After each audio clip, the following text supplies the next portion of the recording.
Doesn't matter if you have one ass cheek and three toes. I will beat your ass.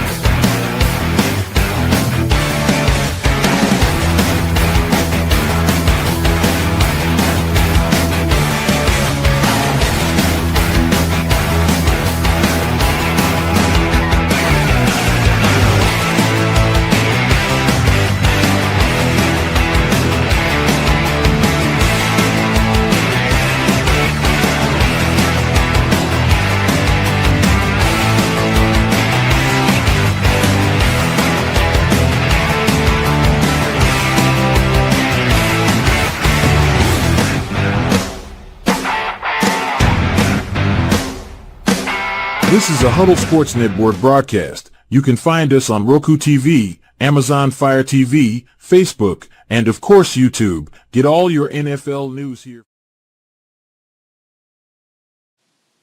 Good afternoon. Thank you for tuning into One Ass Cheek, Three Toes. I am your host, B. Strilla. Today is NHL Thursday with my guy, Jim the Hockey Guy. That's right. Then bring him on over here. What's going on, Jim? How you doing, buddy? What's up, East Philly? You know what's going on? It's Thursday. It's hockey day. I am your hockey guy. That's right. We're spreading the word. How's your day going there, buddy? Not too bad. A little busy, but it's all right. You get stretch run to the playoffs. Things are starting to line up for teams. Obviously, the Devils are in. They made the playoffs. They're going to play Carolina. What else is new? That we've kind of known that for a while, but like Edmonton and LA are going to mix it up. We've kind of known that one's going to be there too, but the other ones aren't really set in stone yet.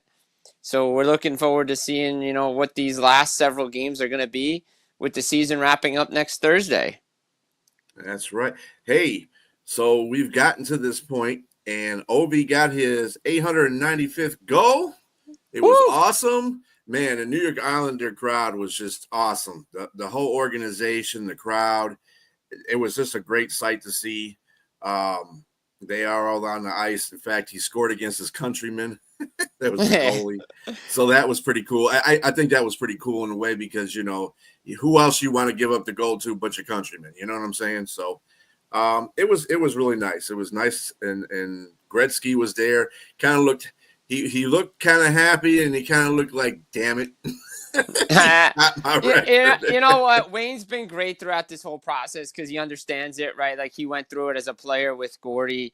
Like, Gordy was there when he broke the record. Gordy was there. And look, Gordy is always going to be his all-time favorite player and probably all-time great for him. He was there for – and I think he's appreciative that Alex got it done a little quicker than he did. I think going back to it, I think it took Wayne 8 games to finally break the record back in '94. So I think he's a little appreciative that Ovi did it. And he almost did it Friday night, the day after our show. Like we talked about it, he needed a hat trick and he almost did it. And he had the open cage and he's like, I don't want to do it. And then Ryan Leonard gets his first goal that way. But I always say a goal is a goal. I don't really care how you get it.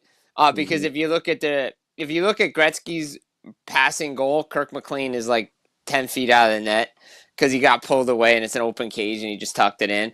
But regardless, Ovi scored. He did it. He broke up the record against a guy he never beat before in 3 appearances. He finally beat Ilya Sorokin on a goal. Sorokin had kept him at bay.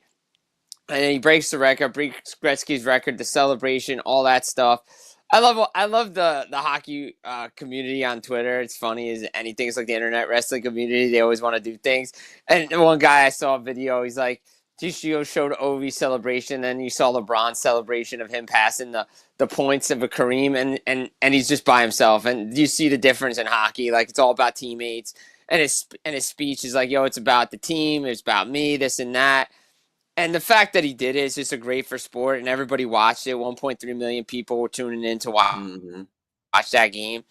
And, I just see with everybody, you go back to it. Other people have had me on talking about it, and it's just remarkable what he's done over this 20-year period.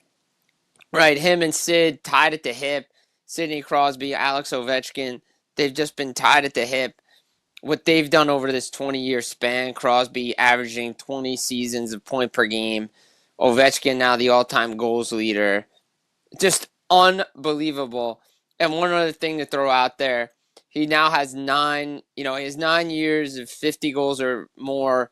He's tied with Bossy and Gretzky. If he doesn't get hurt, he misses 16 games. He's on a pace for 50 goals. He would have had that record this year too. He has the record for most empty net goals past Gretzky. Mm-hmm. But the thing that's crazy is if you take away Wayne Gretzky's goals, he still has 1,963 assists and still leads the NHL in points.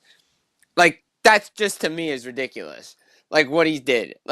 So great week for hockey on, Sunday going into the week before, a couple of, sudden passings of Greg Millen and Ray Shero over the last couple of days. So, but I mean, what OV did, just remarkable.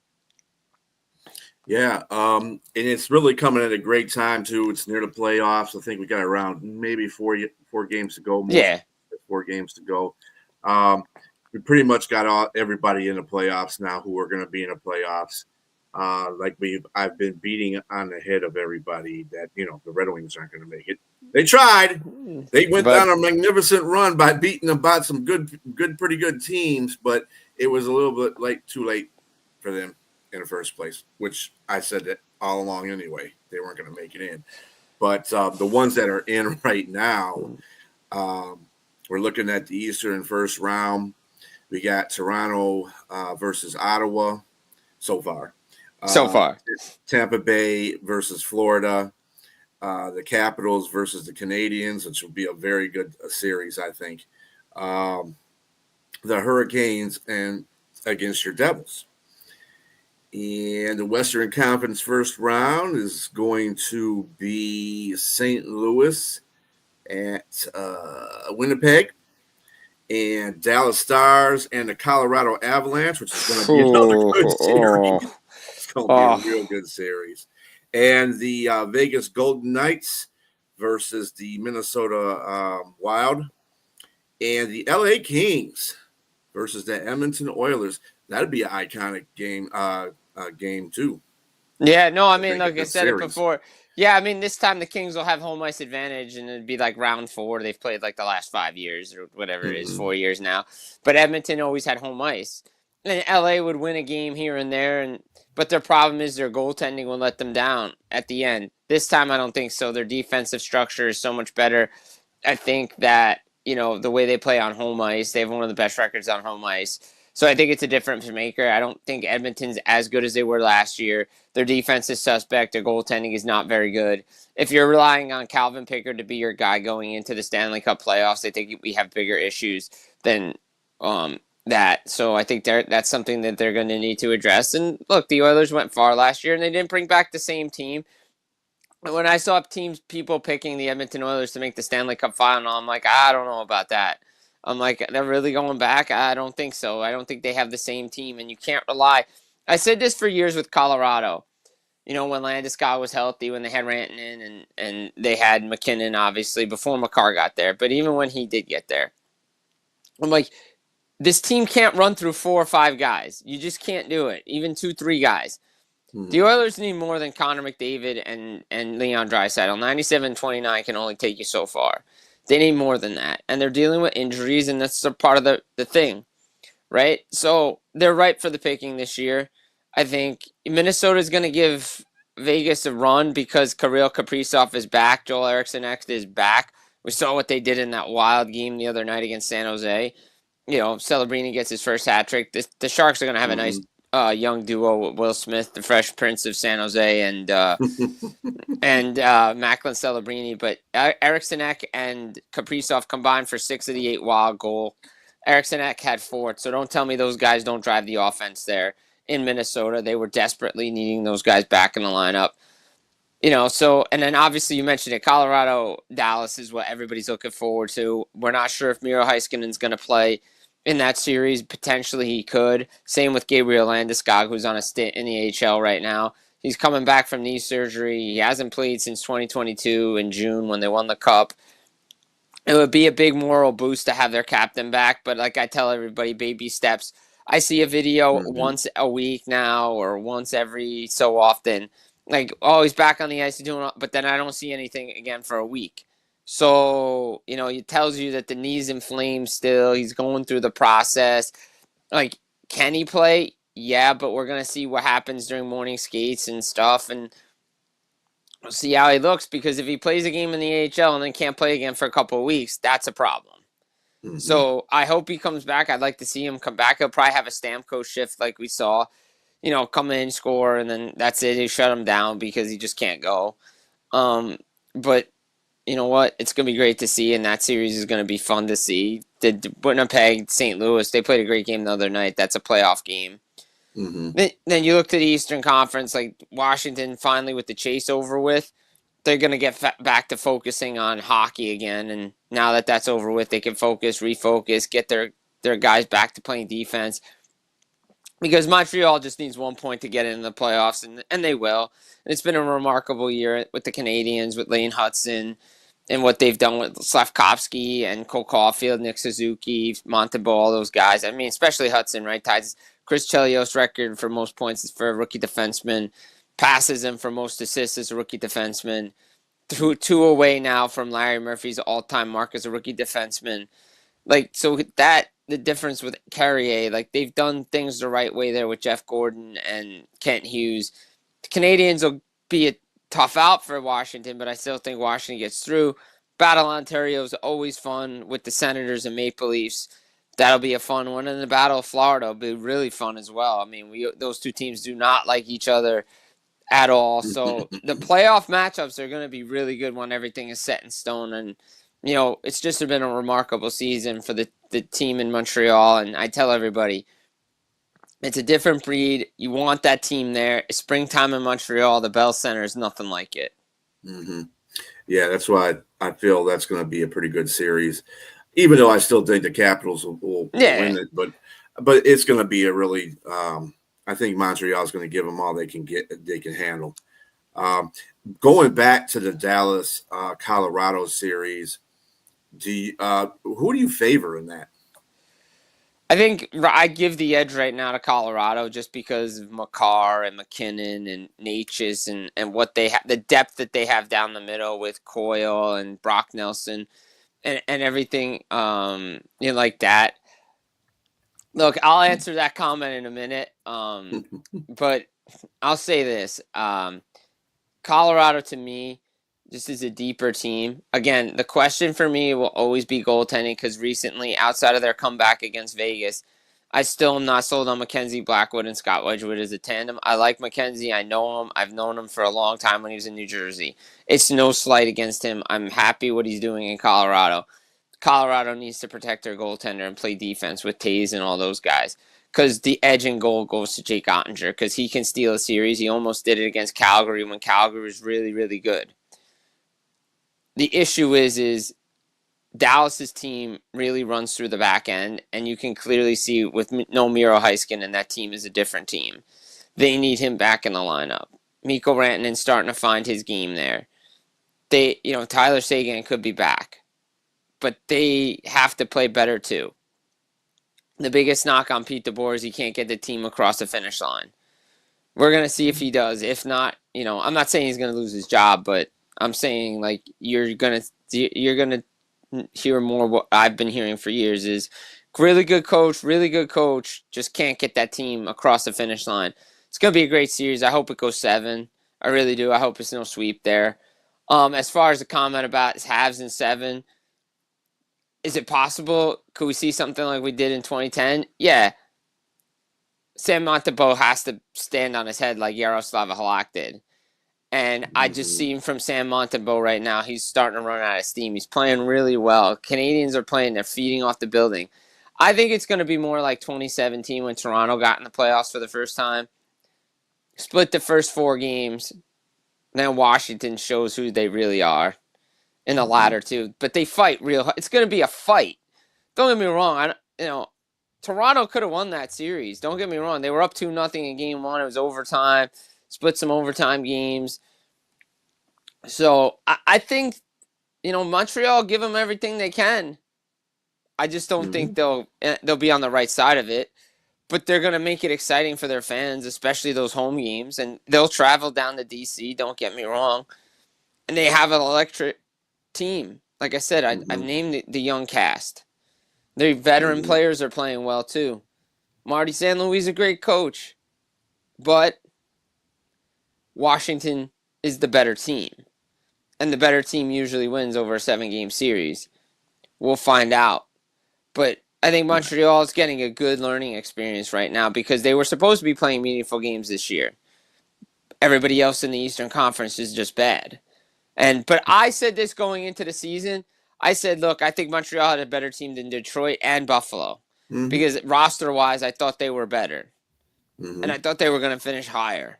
The Rangers just stink. The Islanders are not a playoff team. Pittsburgh's not a playoff team. Columbus I didn't think was a playoff team. And here we are. Yeah, I concur with that because in Boston, really, they were really they suck. I don't want to sugarcoat it. Like they're bad. They're a bad team. But when Boston decides to play, like we saw the other night, and New Jersey has an off night, they're still a good team, right? They have Jeremy Swayman. But they have to do things right there. Like, I think a lot of teams are going to start doing what the Washington Capitals did, is retool on a fly. You're going to see things at the trade deadline more often. They're going to make trades. They're going to make smart hockey trades to get this thing because everything Washington hit has gone right. And it started with Rasmus Sandin. I never thought that trade made sense for Toronto. But you add in Matt Roy. You add in Pierre-Luc Dubois. You add in a great coach, Spencer Carberry. They're winning. And they're doing things the right way. Logan Thompson, they need him back desperately because Charlie Lindgren's just running out of steam right now. So I think teams are going to start looking at that Washington model moving forward. Yeah, just on some news tip here, Colorado Avalanche head coach Jared Bednar announced that Nathan MacKinnon won't play against the Vancouver Canucks and could miss the remainder of the season. That's a tough loss for them. I mean, look, I know he's dealing with a nagging injury. Maybe this could be just I hate the word load management, but teams are getting smarter in regards to what they're doing. Like, I think, I think that, we see Sam Bennett in Florida is not playing the rest of the year because, well, he's just dinged up. He's not hurt. He's just dinged up. We need to get him ready for the playoffs. So. And as far as the Minnesota Wild is concerned, Kirill Kaprizov. Sorry if I massacred these names, but it's been a while since I said some hockey Kaprizov. Kaprizov. Okay, there we go. And Joe Eriksson. Here's the easiest one for you. Just call him KK97.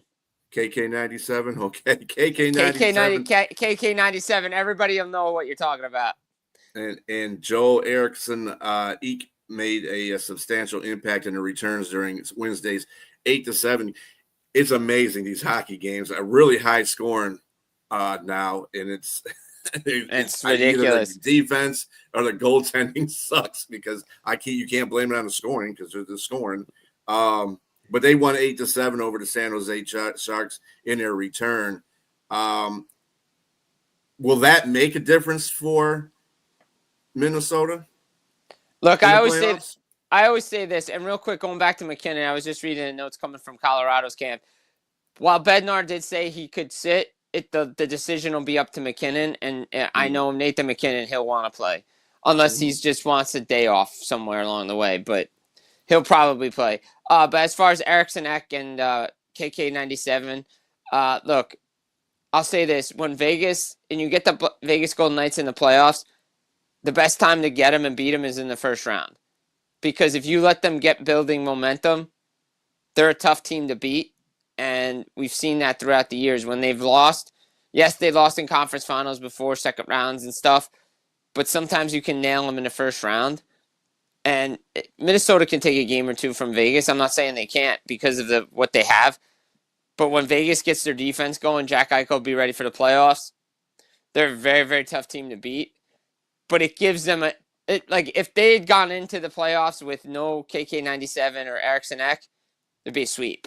I could see it going 5-6 games now because plus they have goaltending. Like Philip Gustafson is a really good goaltender, so he can match Aiden Hill, but they just don't have the firepower to match the Vegas Golden Knights. Unfortunately, like Vegas is physical, beat you up, but if they can get a game or two, sneak one in here and there,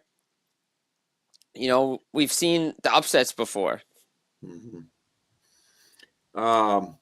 Another historical note in the NHL, Canucks became the first team ever to win after trailing by 3 in the final minute.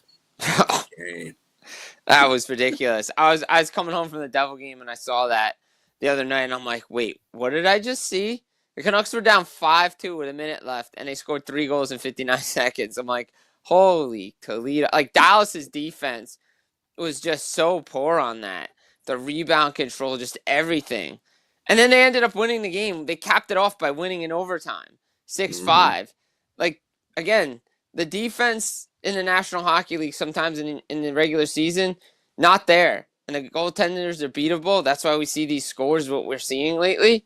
Like 15 goals here, 17 goals combined there, 13 goals combined there. But, man, Vancouver, in a season where they're not making the playoffs because the win by Minnesota pretty much ended that. Man, that's got to feel good for that team. To be down 5-2 and come back and win. You just wonder where the fight was all season. And Quinn Hughes is saying the right things. But a lot of people are figuring he might be leaving. But he's saying the right things. I always say this with Vancouver. They need a Winnipeg Jets type exorcism where the Jets had all these issues, weren't sure where guys were going to stay or not. Management has to go to their top players and say, this is what our vision is. This is what we're believing in. Can you buy into this? If you can, great, and we're going to have success. And you're seeing that with the Winnipeg Jets. Speaking of the Jets prospect, Chaz Lucius retired due to Ehlers-Danlos syndrome. That's pretty sad for that young man. Yeah, very tough. I mean, Chaz Lucius, good player. I remember watching him in juniors and stuff. Man, just such a good player, and it's unfortunate they can't see what he got because there was a big time upside for him. It's unfortunate. Like I said, tough week for hockey after what happened on Sunday. Mm-hmm. Mm-hmm. Let's see. Other than that, have your judgments mixed on who you think is going to be in the Stanley Cup, or are they pretty much still the same? I mean, in the final? Yeah. So the other day, and it got cut, so it's out there in the world to see. I was on Rod Peterson's show, and he asked me that, and I was like, well, if you ask me that now, 2 teams under the radar, Vegas and Tampa, and it's put out there, and I've posted it up, and I said, talk to me in a couple weeks because it probably can change. But I do like what the Tampa Bay Lightning are bringing. They remind me of the team that won the Stanley Cup, though. They still have defensive issues. Nikita Kucherov's the biggest one. He can't be out on the ice with a minute left, and he was out there in overtime, and he got caught. And you see Braden Point on the game-winning goal by Matthew Nyes, who had a hat trick for the Toronto Maple Leafs. He could be a different maker for the Leafs this year in the playoffs if he's going to play like that. Mm-hmm. But, yeah, Braden Point and Hedman in the zone, but there's no third forward. And you see Kucherov after it goes right to him, the camera does, and you see him, like, bent over and, like, out of breath. I'm like, yeah, where was he? He was caught on the ice, too, on a 2-on-1 and didn't come back. And then 2 guys can only cover one. Like, it was just bad. But I still think the Lightning, because of Vasilevsky and everything, they have a chance. But, again, it's going to be tough against Florida. Vegas, like I said, unless you can catch them in the first round, if they start to build momentum, they're a very, very tough out. So right now, I think those are 2 teams that are flying under the radar. And when you have a guy like Braden Point on your team, quietly had another 40-goal seasons, 3 in a row for him, and 4 now in his career. They have some decent players. Thanks, Brett. Yeah, and let's get to the unfortunate passings of a longtime NHL goaltender and analyst, Greg Millen. He died at 67. What were your thoughts about that whole situation with him? I've heard him a couple of times as an analyst, and I liked his approach to the game. Obviously, goaltenders usually make pretty good analysts They for some do. They reason. really do. Because they've seen. Because the thing is I always say this about the goalies that I play with and the guys that are with me. They always They always say to me, they're like, I'm like, you guys see the game differently. You see it from like different than I do, and they see it everywhere, right? And like Millen, he was great. Like I listened to him growing up, listening to Hockey Night in Canada. Him and Bob Cole were the guys I grew up on. And he did a great job. He's a great goalie in the league too, right? He played for St. Louis. He played for a bunch of teams, back in the day when he came out, and he was a really good goalie. And it's just unfortunate because it happened. My understanding is it did happen on the road because I watched the Sportsnet feed that night of the Calgary San Jose game, and it was the feed of the Embassy Sports broadcast out in San Jose because everybody was just in shock of what happened that day. They were out there, It was a big stretch, and it's a big week for the Flames, right? They lost in Anaheim, but they have a chance. Like they're still technically mathematically alive because they play Minnesota on Friday, so there's a chance that they could still get in the playoffs if they beat Minnesota in regulation. So, I mean, it's a big week for them. But it was just terrible, right? Like, because we have the excitement of Sunday, and then Millen happens. Very, very sad. And, again, really good analyst. Met him a couple of times. Really cool dude. Knew the game. Him and Bob Cole had great chemistry. Still had great chemistry with the Calgary broadcast. I know he did stuff for him and Kelly Rudy and everybody. So, I mean, just a very, very difficult time in the National Hockey League. Mm-hmm. And that ties along with the passing of former Penguins and Devils GM Ray Shero. He died at 62. The Matt Yinser might be familiar with him as well because he was, again, a GM for the Penguins. What's your feelings on that one? Both of you, And very sad because, like, not only did he help bring a Stanley Cup to the Penguins, he was a good person from what I heard, I don't think we would have won a cup if he wasn't the GM. No, yeah, I mean, look what he did in Pittsburgh, put that team together. The trades that he made, the guys that he acquired to bring in for that run, those 2 runs to back finals, the guys that he acquired, just his handprint was all over the Penguins roster. That won back-to-back cups in 2016 and 2017, even though he's in New Jersey. Right, and then he becomes the Devils general manager. He brings Tom Fitzgerald, right, and the Devils draft Nico Hischier, Jack Hughes #1s. In 2017, 2019, you get Jesper Bratt, you have a fine there. That's a $7 million player that you found in the 6th round. Those are always valuable. But the handprint is still there with the Devils team right now because the players that they drafted, some of them might not be there, but they were used to acquire players. And the guys that are there now, like the Hischiers, the Bratts, the Dumoulins, right? Dumoulin was a guy that went to Pittsburgh. They believed in him. And Brian Dumoulin. Yeah, and Dumoulin's there now. The Devils, Fitzgerald had a relationship with him. So it's a mourning period for New Jersey right now because that happened yesterday on Wednesday, right?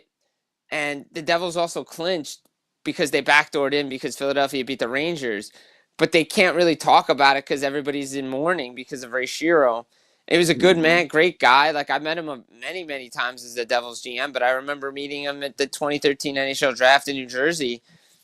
Took like 20 minutes just to talk with me, and it was great. I mean, it's just a tough day for the National Hockey League because he's such a good person and just knew the game so well, and he was an advisor up in Minnesota right now. Again, Bill Guerin was a guy he brought into Pittsburgh to help win that cup, and Peter Sikora Bill and all Guerin, those guys. that was probably the best trade he did because I thought Guerin that was an absolute good trade for Sidney, especially for the growth of Sidney Crosby. Right, you had Guerin there, you had Sikora there, you had a lot of guys there that had won cups already.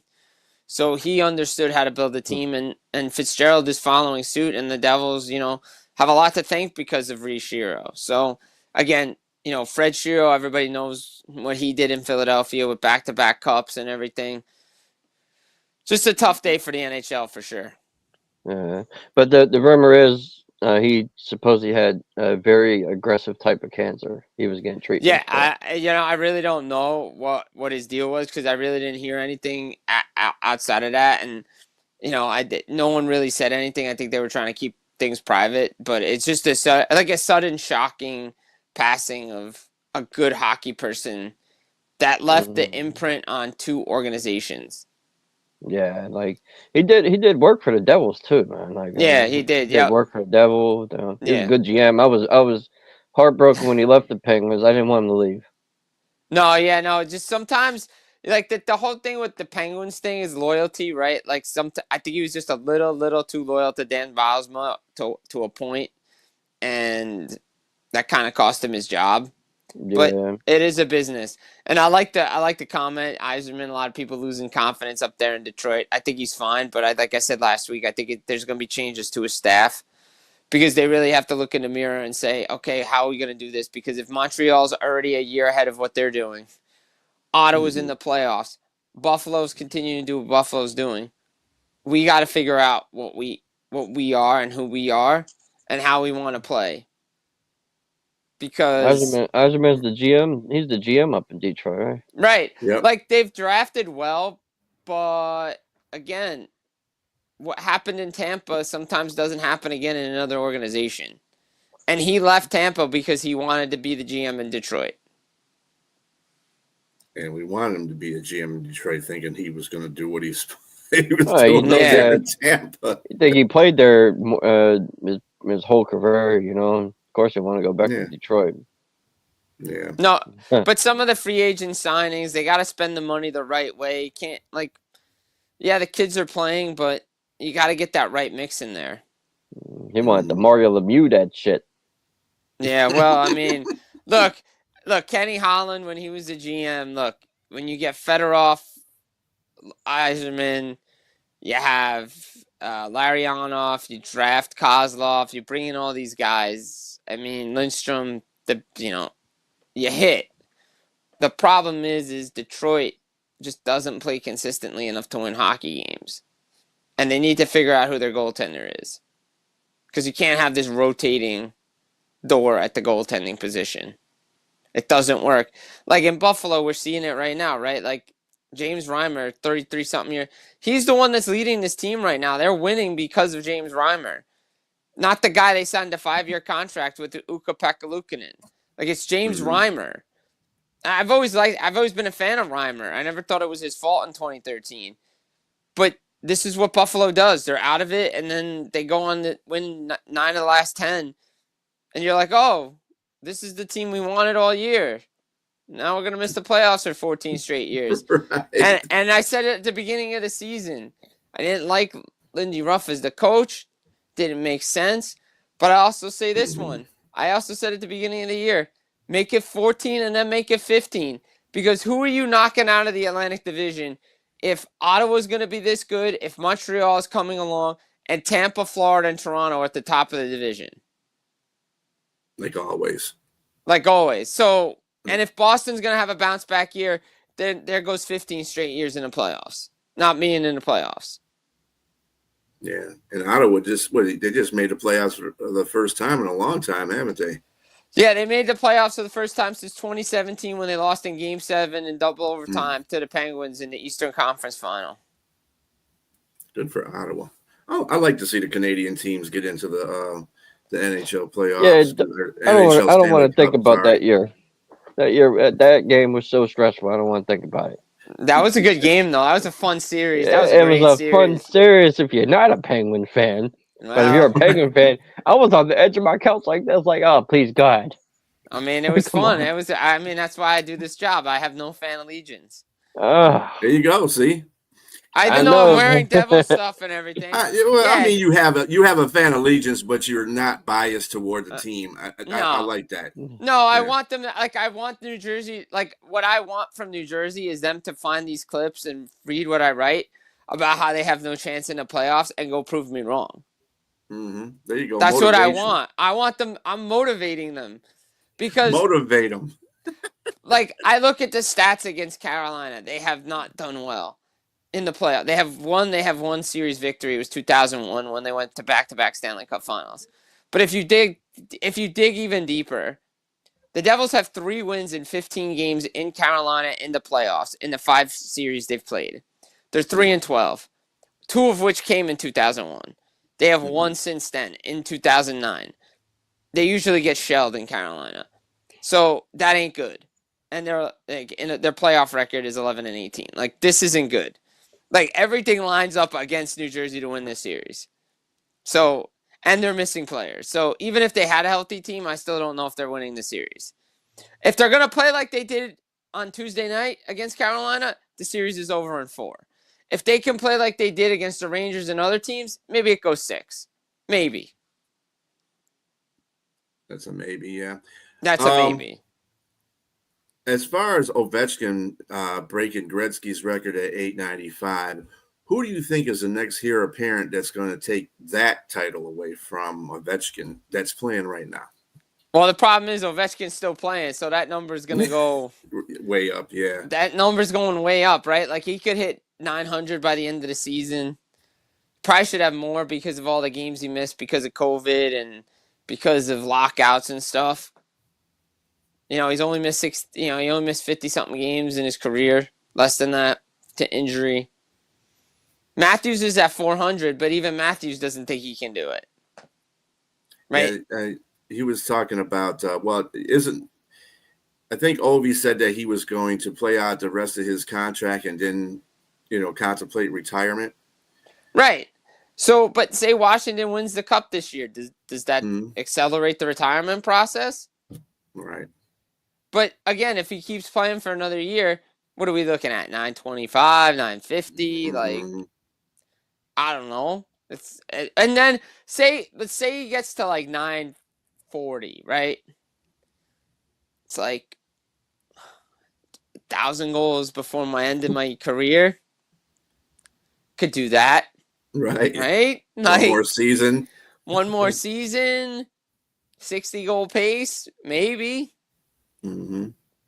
I don't know, but like I just don't think I don't think anybody's touching it. I think that's going to all depend on his health and the team that he's playing around with in the next couple of years. So, and it could be if they win the Stanley Cup, he might just retire altogether and say, screw it. Yeah, screw it. I'm done. Like You think Matthews is the closest person to that? I mean, Matthews is the closest person because he's got the most goals right now, but Matthews has to stay healthy too. How old is Matthews? He's at like 20-something. He's like in his mid-20s. Maybe if he plays till 50, he can break it. Yeah, but the thing is like he has to consistently average goals, but he also has to consistently average staying on the ice. And if he's going to miss 20, 30 games a season, he's not going to do it. So I got Sidney Crosby is also close with 619. We don't know how long Sidney's got to play. And he played less games than Ovechkin. Yeah. Yeah. You remember he missed like almost 2 years of hockey with that concussion. Right. Yeah, and you got Stamkos 579 and Malkin at 513. Those guys aren't gonna do it. Yeah, not Malkin. Malkin, he's contemplating retirement. Yeah. So I mean, the current crop of players is just it's not there. Mm-hmm. If Ovi plays another 2 years, that record's not going to get broken. Yeah, it'll be 1,000 goals by the time he retires. Yeah, forget it. No one's going to touch it. Yeah, it's going to be one of those records in sports that nobody will be able to touch pretty soon. And it's like I said, Ovi's still playing. So yeah, I mean, it could go up to 940, 950. You're right. He's playing goals and stats. As long as he's playing, like it's ridiculous what they're doing, like what he's doing right now. It took what 31 years, 41 years for him to break the record. Yeah, Gretzky's record. So shit. It took 31 years for Gretzky to break Howe. It took 31 years for Ovechkin to break Gretzky. So you can find somebody that has 31 years in them to break this record. Might have to be 32. Mm-hmm. Yeah, Crosby's the only one that can catch him if he plays till 50. But Crosby's not playing until he's 50. He's got his 2-year extension and he's done. Yep. That's the closest to him is Crosby, but Crosby's not going to play long. No, and Crosby's not going to average what he needs to average to do it in 2 years. And Crosby's not breaking that record. Stamkos, he's at 582. Malkin's at 513. Mm-hmm. Yeah. Mm-hmm. Yeah, and then everybody else below Malkin is in the late 400s. Right. I just don't think it's being touched. I think Ovi's the marker, and that's it. Unless Crosby hasn't changed a heart, then wants to play another 11 years, but I don't see that happening. I don't see that happening. Nah. Did you see him last night? He did throw a football pretty good. I mean, that was pretty good. Like, he's like, I haven't thrown a football in a while. Yeah, okay. Yeah, Sid. he lied. He lied. Yeah, I'm like, okay, Sid. He lied. That Sure, dude's sure, buddy. I don't mean to sound like a fanboy, but that dude's Superman. I mean, like I told somebody sent me that thing. I'm like, yeah, because it's Crosby. Guy just shows up and he's clutch. Like, that's what he does. Yeah. Well, they said, I think it was Malkin that said he could do everything. Yeah. So. Yeah. He could do everything. Yeah, Crosby could do everything. Legitimately. Yeah. If there was a way to clone Crosby and make him younger, that would be awesome. Yeah, well. That'd be diabolical, but anyway. Yeah, it would be. It would be diabolical. So Robbie, do you have any questions for Jim, man? You know, anything generally, even if it's from the Steelers, the Penguins? No really much to say about the Penguins, you know. They're missing the playoffs again. Like, that's what else is new. What is that, third year in a row? Yeah. Third year in a row they missed the playoffs. Third year in a row. Yep. They gotta go through their rebuild. Yep. They need to get younger. They need grit. They need they need youth. They need grit, and they need a goaltender. Yep. And they're gonna probably move on from Tristan Jarry, but I'll believe it when I see it. But Mike Sullivan is stuck in his own ways. Like he hates the grit. He wants the speed, and he wants the skill. It's so weird, right? Like, so you bring up Mike Sullivan. It's so weird because the guy I saw coach Team USA at Four Nations and the guy that's in Pittsburgh is a different guy. Like, I'm glad I'm not the only one that thinks that. I'm like, wait a minute. Where's the dude I saw at Four Nations?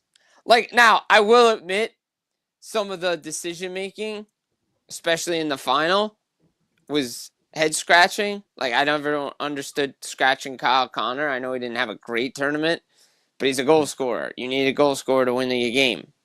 Mm-hmm. You went to overtime. Okay?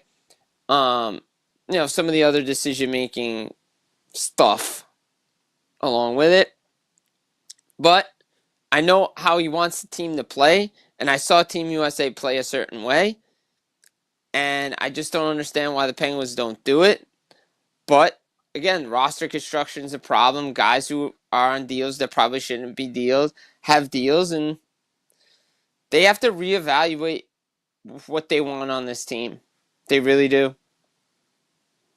And in order to get the speed, you got to get youth, right? Exactly. Crosby still got it. Like, he's still going at full speed. Oh, I know he does. He still got it. Malkin, I like him, but he's on decline. Him and Letang. Well, Malkin's been on a decline for a couple of years now. It's probably the reason why they haven't made the playoffs in a couple of years. Maybe they just right, and even when he was in the playoffs and healthy, if you could get under his skin and have him take stupid penalties, you were going to win the series. Mm-hmm. Yeah, he was known for taking stupid penalties like his whole career. Yeah, he would take stupid penalties. He would like whack somebody in the leg for no reason. Yep. So on a hunch, way too early predictions for next year. What team do you see coming out? Besides past the draft, not counting the draft, put it that way. What team do you see making a rise next year? All right, so like to be in a playoffs or just playoff contention? Playoff contention in the playoffs, just better than they were this year. So I circle a couple of teams, two of which are out west, and I point to the Pacific Division, and I circle San Jose and I circle Anaheim, because of the young talent that they have. Anaheim is Mhm. starting to put it together right now, right? Like they'll finish a few points out of the playoffs. More than that, but they're on the rise. They're the rebuild, and I still question Pat Verbeek on some things, but you know, do they keep Trevor Zegras? What do they do with him, John Gibson, things like that? But you could see that when the team buys into what Greg Cronin's talking about, they are a good team. Cutter Gautier's coming along. You have Mason McTavish. You have all these young talent there. These young Ducks mixed with the veterans that they have there with Jacob Trouba, Radko Gudas, and all that. That's a team I'm watching. The other team is San Jose, right? Yeah, they're still going through their rebuild. It's going to be a process. But when you have Will Smith, you have Macklin Celebrini, Wallman, all these guys there, this team has the potential to surprise teams again next year. They're growing together. They're a young team, and they're going to be fun to watch. And that's when you could play the most dangerous hockey, when you have nothing to lose and you have talent. And Celebrini and Smith are going to be a great duo in this team, in this league. And I think they'll be, both of those teams will be better than Chicago like they were this year. And Chicago's got to figure out what they want to do. So I think those are the two teams for me that I'm looking at in the Western Conference. Obviously Montreal to me is there. I think they just have to get back to that, right? Like that's a team that needs to just sustain what they're doing right now. So to me, those are the teams that I'm watching. Sweet. Now, Jim, where can we get you on social media? You're on X, right? Yeah, so you can get me at Jim Berenger on X, right? Like that's the main point of communication that I post a lot of my stuff on. And then I also do stuff on YouTube, Full Press Hockey on there. I have fullpresshockey.com, NHLrumors.com, RG Media, all of that. But the main form is on X. Communicate with a lot of people there. Great following. Everybody, like, I do my NHL observations every morning after the games. Just a quick hitter to tell you what I've seen, what I've liked, what I'm going on. Do it through the playoffs. It's fun. I mean, like, look, this is a great time of year, listening to Commissioner what he's talked about, and I'm trying to stress this to people. Like, I saw the standings last night in the NBA, and I listened to that NBA show. But when I have teams with losing records playing in play-in rounds, that tells me you need to shrink your playoffs. And this is why the National Hockey League will never do a play-in round, because the regular season is a play-in round. Don't give me losers in the playoffs. You earn your way into the playoffs. You should not be gifted a play-in round. If you haven't done your job in 82 games, especially now because this has been the play-in round since Four Nations in the trade deadline, you don't deserve to be in the Stanley Cup playoffs. It's earned. It's not given. And the 16 best teams are making it. The teams that have been consistent all year are making it. And that's what I like about the NHL. Mm-hmm. Yeah. And it would be nice if the original six got their stuff together and got in it all at the same time. That would be awesome. That would probably help out the NHL further as far as fan participation. That would be great. I mean, no, don't get me wrong. I think the bubble extension, the playing around in the bubble in 2020 when we had COVID and everything was fun, but it was a one-off. Like, I don't need that again. Like, it was fun, but I don't need it again because right now every game matters. Over the last couple of years in both conferences, the last 2 weeks of the season have been so exciting because the games matter. And that's what 82 games is supposed to do. Like, like I said, I've seen teams, especially in the Eastern Conference, like records under 500 and they're going to play-in round. Like, bro, really? Like, come on. So I'm going to give you a little bit of a test. Well, not a test, but I want your opinion on who should be winning some of these awards this All right, year. let's do it. So for the Hart Memorial Trophy, who do you got? Look, there's there's going to be a couple of guys, and I'll say it right now, I'm allowed to vote on these awards. So I would have Kucherov, McKinnon, and Hellebuck on my ballot, and I'm going to probably take, and then this may not be a popular opinion, but I'm going to put Connor Hellebuck number 1 and win the Hart Memorial Trophy.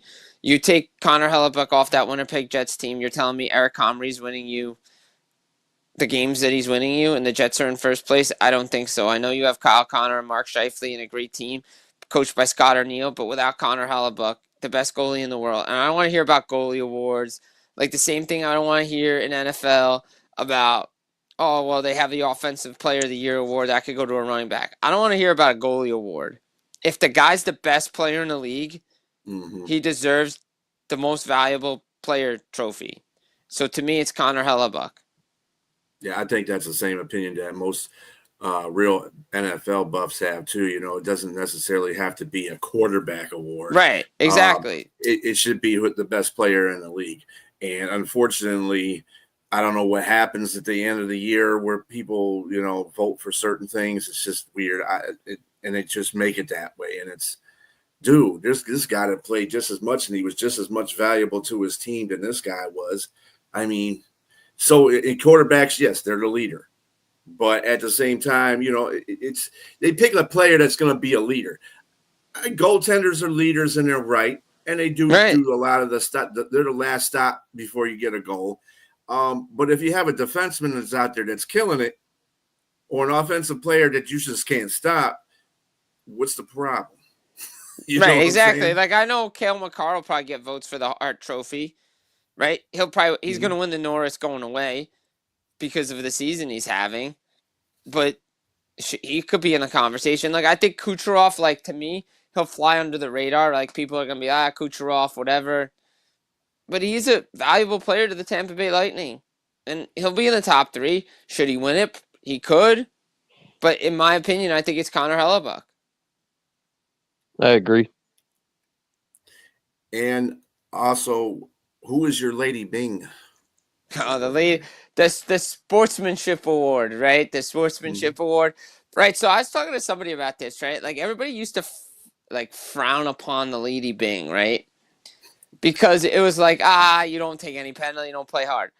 Guys value being on the ice now. So and the way the game has shifted to where power plays are deadly and they could score at will, you want to be on the ice and you want to take penalties. I think Braden Point will get it from Tampa. I think he's got like 2 penalty minutes, something like that.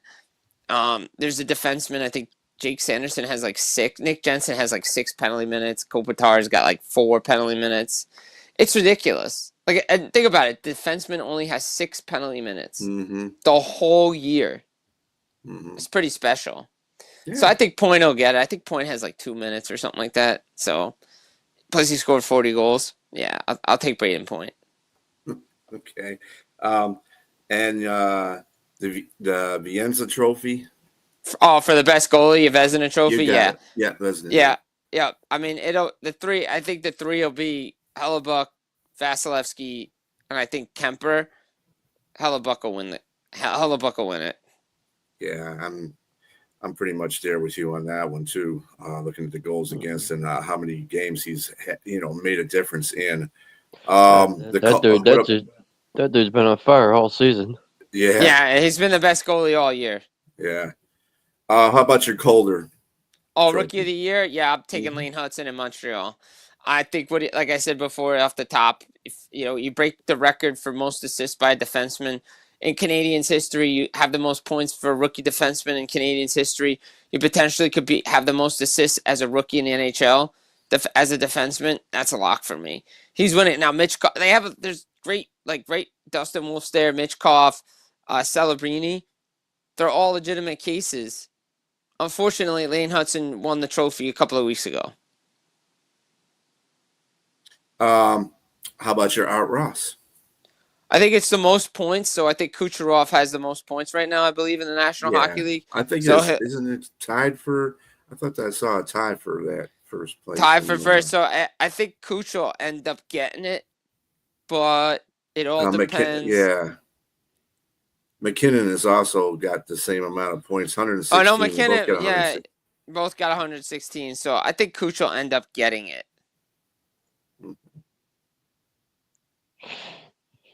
I think. I'm going to go with Kucherov. Okay.